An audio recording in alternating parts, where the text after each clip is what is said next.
Mangga. Kakain po tayo ng mangga.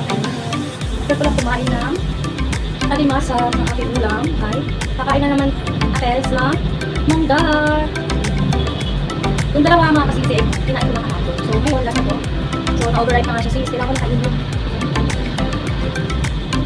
Gagawin ko yung mga lips ko. Kapag siya nakakabit. Pwede na po siya.